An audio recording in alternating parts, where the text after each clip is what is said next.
एक भाई ने अपनी बहन की पढ़ाई बचाने के लिए अपनी जान तक दांव पर लगा दी, लेकिन उसे बिल्कुल भी अंदाज़ा नहीं था कि अब उसकी ज़िंदगी का सबसे मुश्किल इम्तिहान शुरू होने वाला है। आज की कहानी आपको इमोशनल कर देगी।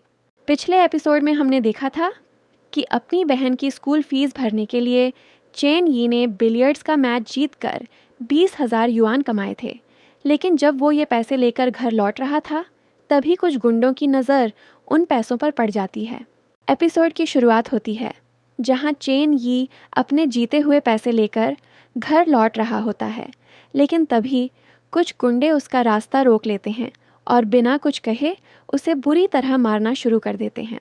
वो लोग उसके हाथ से पैसों का बैग छीनने की कोशिश करते हैं, लेकिन चेन यी पूरी ताकत से उसे पकड़े रहता है, क्योंकि उसके दिमाग में सिर्फ एक ही बात चल रही थी। अगर ये पैसे चले गए तो मियाओ जिंग की पढ़ाई हमेशा के लिए रुक जाएगी। इसीलिए वो दर्द सहता रहता है, लेकिन पैसों को छोड़ता नहीं। तभी अचानक वहाँ एक लग्जरी कार आकर रुकती है। उसमें से वही अमीर आदमी बाहर निकलता है जिसकी जान कुछ दिन पहले चेन यी ने बचाई थी। उसे देखते ही सारे गुंडे डरकर वहाँ से भाग जाते हैं। वो आदमी चेन यी को उठाता है, लेकिन इसके बाद उन दोनों के बीच क्या बात हुई ये हमें नहीं दिखाया जाता। दूसरी तरफ मियाओ जिंग घर पर चेन यी का इंतज़ार कर रही होती है। उसने पहली बार दोनों के लिए इतने प्यार से खाना बनाया था, लेकिन जैसे ही चेन यी घर के अंदर आता है, उसके चेहरे और शरीर पर लगी चोटें देखकर मियाओ जिंग घबरा जाती है। वो तुरंत पूछती है, तुम्हें इतनी चोट कैसे लगी? लेकिन चेन यी अपनी तकलीफ़ छुपाते हुए जेब से पैसे निकालकर उसके हाथ में रख देता है और कहता है, ये लो तुम्हारी स्कूल फीस। इतने सारे पैसे देखकर मियाओ जिंग और भी ज़्यादा परेशान हो जाती है। वो पूछती है, इतने पैसे कहाँ से आए? कहीं तुमने कोई गलत काम तो नहीं किया? चेन यी हल्की सी मुस्कान के साथ कहता है, नहीं, ये पैसे मैंने अपने टैलेंट से कमाए हैं। बस एक गेम जीता था। ये सुनकर मियाओ जिंग को थोड़ी तसल्ली मिलती है। फिर वो मुस्कुराते हुए कहती है, देखो आज मैंने हमारे लिए इतना सारा खाना बनाया है, पहले खाकर बताओ कैसा बना है। टेबल पर रखा खाना देखकर चेन यी के चेहरे पर कई दिनों बाद सच्ची मुस्कान आ जाती है और फिर दोनों साथ बैठकर प्यार से खाना खाने लगते हैं। उन्हें नहीं पता था कि किस्मत उनके लिए अभी एक और बड़ा इम्तिहान लेकर आने वाली है। इसके बाद कहानी में 1 साल का टाइम स्किप दिखाया जाता है। अब मियाओ जिंग पहले से बड़ी क्लास में पहुंच चुकी थी। एक दिन दोनों साथ बैठकर खाना खा रहे होते हैं। तभी मियाओ जिंग थोड़ा उदास होकर कहती है, इस बार मेरी रैंकिंग पहले जैसी नहीं आई। चेन यी मुस्कुराते हुए कहता है, मैंने इतनी पढ़ाई नहीं की कि तुम्हें पढ़ा सकूं, लेकिन मैंने कॉलेज के कुछ स्टूडेंट्स को बात करते सुना था कि आर्ट सब्जेक्ट थोड़ा आसान होता है। अगर तुम्हें ठीक लगे तो वही ले लेना और फीस की चिंता बिल्कुल मत करना, उसका इंतज़ाम मैं कर लूँगा। फिर वो एक और खुशखबरी देता है। वो कहता है, अब हमें कबाड़ या खाली कैन इकट्ठा करने की ज़रूरत नहीं पड़ेगी। मुझे एक पक्की नौकरी मिल गई है। ये सुनकर मियाओ जिंग खुश तो होती है, लेकिन अगले ही पल उसके चेहरे पर चिंता साफ दिखाई देने लगती है। वो पूछती है, क्या डिस्ट्रिक्ट 7 में? चेन यी हाँ में सिर हिला देता है। मियाओ जिंग तुरंत कहती है, वो जगह बिल्कुल सुरक्षित नहीं है, तुम्हें वहाँ काम नहीं करना चाहिए। लेकिन चेन यी हमेशा की तरह उसकी चिंता दूर करते हुए कहता है, फिक्र मत करो, मैं अपना ख्याल रखना जानता हूँ। अगले ही दिन अचानक मियाओ जिंग की तबीयत बिगड़ जाती है। उसे तेज़ पेट दर्द और उल्टियाँ होने लगती हैं। चेन यी बिना एक पल गंवाए उसे अस्पताल लेकर पहुँच जाता है। डॉक्टर जांच करने के बाद बताते हैं, इन्हें फूड पॉइजनिंग हुई है, इन्होंने बासी खाना खाया है। ये सुनकर चेन यी हैरान रह जाता है। वो कहता है, लेकिन जो खाना ये खाती है वही तो मैं भी खाता हूँ, फिर सिर्फ इसे ही ऐसा क्यों हुआ? डॉक्टर समझाते हैं, हर इंसान का शरीर अलग होता है। किसी का पाचन तंत्र मजबूत होता है तो किसी का कमज़ोर। इसीलिए आगे से इन्हें बासी खाना बिल्कुल मत खिलाइए। डॉक्टर की बात सुनकर चेन यी को एहसास होता है कि पैसे बचाने के चक्कर में वो मियाओ जिंग की सेहत को खतरे में डाल चुका था। अस्पताल से बाहर निकलते ही वो उससे वादा करता है, आज के बाद हम कभी भी बासी खाना नहीं खाएंगे। लेकिन मियाओ जिंग फिर भी पैसों की चिंता करती हुई कहती है, अगर खाना बच जाएगा तो इतना सारा खाना फेंकना भी तो ठीक नहीं है, हमारे पास इतने पैसे नहीं हैं। चेन ये उसकी तरफ देखकर हल्की सी मुस्कान देता है और कहता है, तुम बस अपनी सेहत का ध्यान रखो, बाकी सब मैं संभाल लूँगा। लेकिन उन्हें बिल्कुल भी अंदाज़ा नहीं था कि असली मुसीबत अभी आनी बाकी थी। अगले दिन मियाओ जिंग का एग्ज़ाम होने वाला था, लेकिन वो अभी भी अस्पताल में थी। उसे देखकर चेनी कहता है, आज रात तुम बिल्कुल भी पढ़ाई नहीं करोगी, बस आराम करो, नहीं तो कल एग्ज़ाम भी नहीं दे पाओगी।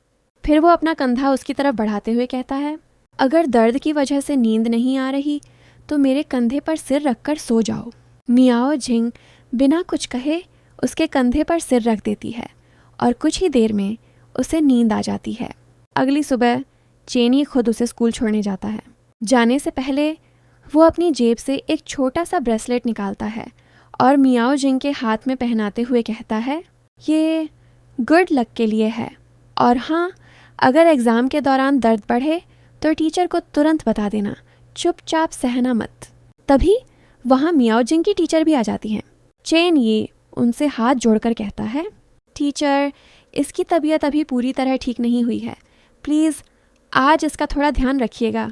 टीचर मुस्कुराते हुए कहती हैं, तुम्हें पता है मियाओ जिंग खुद पर बहुत ज़्यादा दबाव डाल रही है, हर बार टॉप रैंक लाने के लिए वो ज़रूरत से ज़्यादा मेहनत करती है, इतनी छोटी उम्र में इतना स्ट्रेस लेना ठीक नहीं है। चेनी मुस्कुराकर कहता है, उसे बस हमेशा टॉप में रहना अच्छा लगता है। लेकिन टीचर सिर हिलाते हुए कहती हैं, नहीं, बात सिर्फ इतनी नहीं है, वो इतनी मेहनत स्कॉलरशिप के लिए कर रही है ताकि आगे की पढ़ाई का खर्च किसी पर बोझ न बने। ये सुनते ही चेन ये कुछ पल के लिए बिल्कुल चुप हो जाता है।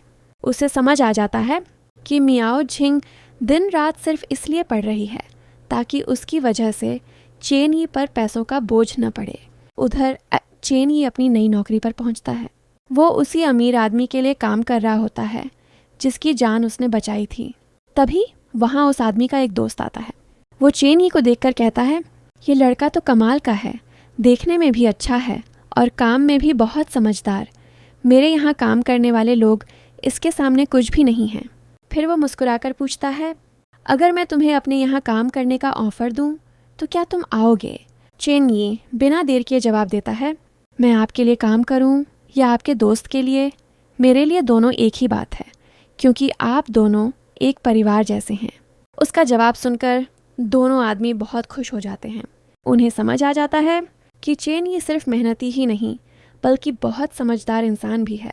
लेकिन उसी रात कुछ ऐसा होने वाला था जो चेन ये और मियाओ जिंग दोनों की ज़िंदगी बदलने वाला था। उसी रात चेन ये काम से घर लौटता है। वो देखता है पूरे घर की लाइट बंद है।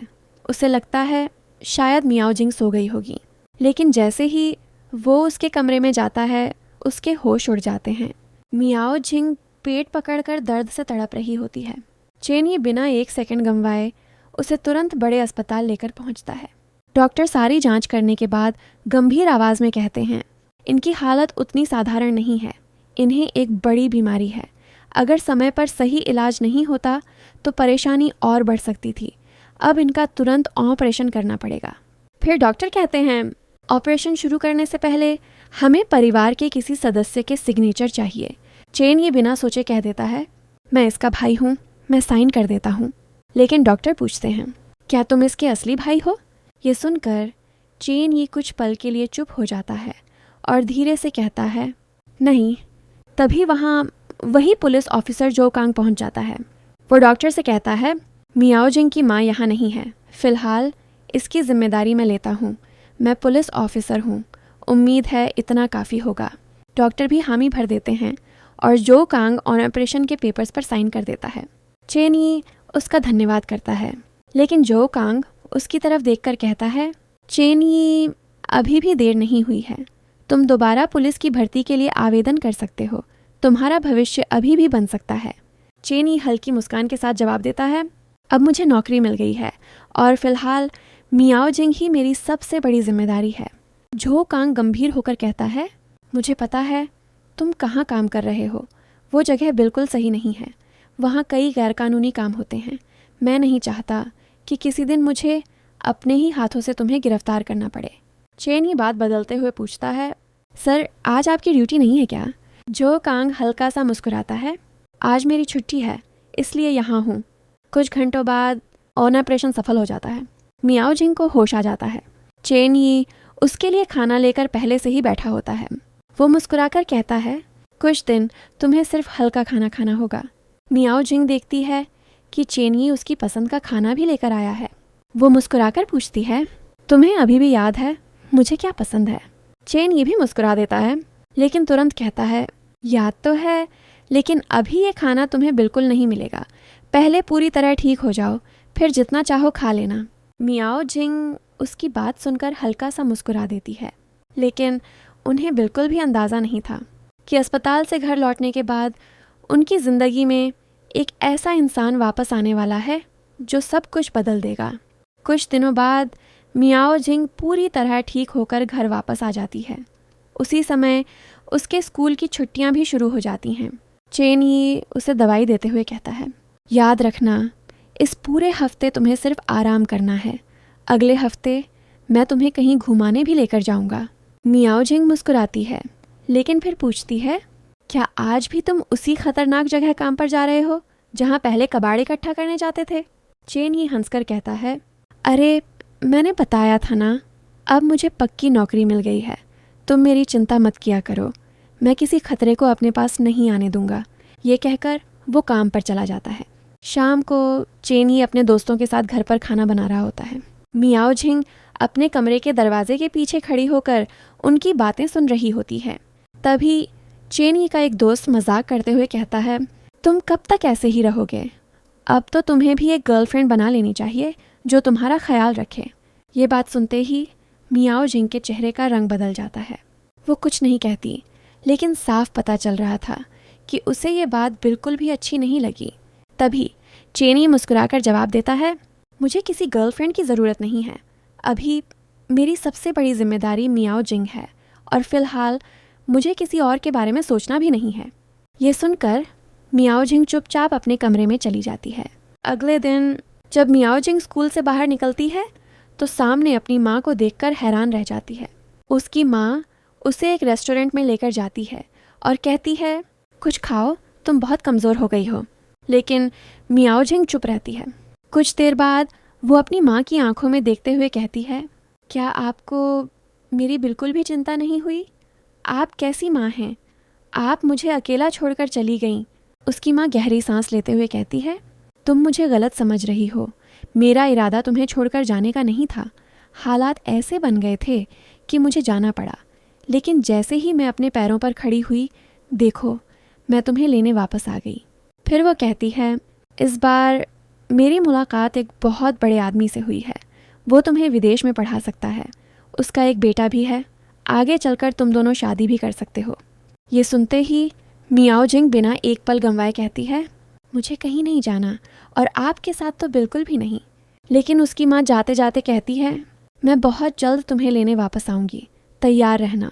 और हाँ, चेन यी ने तुम्हारी पढ़ाई पर जितने भी पैसे खर्च किए हैं, मैं उसे एक एक पैसा वापस कर दूंगी। उसी समय ऊपर बालकनी में खड़ा चेन ये सारी बातें सुन रहा होता है, लेकिन वो चुपचाप अंदर चला जाता है ताकि मियाओ जिंग को पता भी न चले कि उसने सब सुन लिया है। थोड़ी देर बाद दोनों हमेशा की तरह साथ बैठकर खाना खाने लगते हैं। चेन ये चेहरे पर झूठी मुस्कान लाते हुए पूछता है, आज तुम घर जल्दी कैसे आ गई? मियाओ जिंग उससे कुछ भी नहीं छुपाती। वो कहती है, आज मेरी माँ मुझसे मिलने आई थी। वो मुझे अपने साथ ले जाना चाहती हैं और उन्होंने कहा है कि वो तुम्हारे सारे पैसे भी वापस कर देंगी। ये सुनकर चेन ये कुछ पल के लिए चुप हो जाता है। फिर मुस्कुराते हुए कहता है, ये तो अच्छी बात है। आखिर उन्होंने तुम्हें यहाँ छोड़कर गई थी तो तुम्हारी जिम्मेदारी भी उनकी ही बनती है।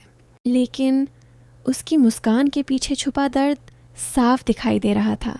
इसी बीच मियाओ जिंग खुश होकर बताती है, मुझे स्कॉलरशिप भी मिल गई है। चेन ये मुस्कुराकर कहता है, बहुत अच्छी बात है। तुम्हारी माँ को तुम पर बहुत गर्व होगा।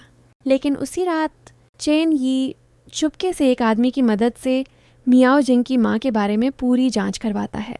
उसे पता चलता है कि इस बार उसकी माँ ने सच में अपने सारे कर्ज चुका दिए हैं। पिछले 1 साल वो जेल में थी और जेल से बाहर आने के बाद उसकी मुलाकात एक अमीर आदमी से हुई जिसने उसकी नई ज़िंदगी शुरू करने में मदद की। ये सब जानने के बाद चेन ये खुद मियाओ जिंग की माँ से मिलने जाता है। वो कहता है, मुझे आपसे एक भी पैसा नहीं चाहिए, बस एक वादा चाहिए। अगर आप मियाओ जिंग को अपने साथ ले जाएं तो उसे कभी कोई तकलीफ़ मत होने दीजिएगा, वरना मैं आपको कभी माफ़ नहीं करूँगा। मियाओ जिंग की माँ उसकी तरफ देखकर कहती है, मैं वादा करती हूँ अब उसे कभी दुख नहीं होने दूंगी। अगले दिन मियाओ जिंग अपनी माँ के साथ शॉपिंग करने जाती है। वहीं अचानक उनकी मुलाकात चेनी से हो जाती है। मियाओ जिंग के हाथों में नए कपड़ों के इतने सारे बैग देखकर चेनी बस मुस्कुरा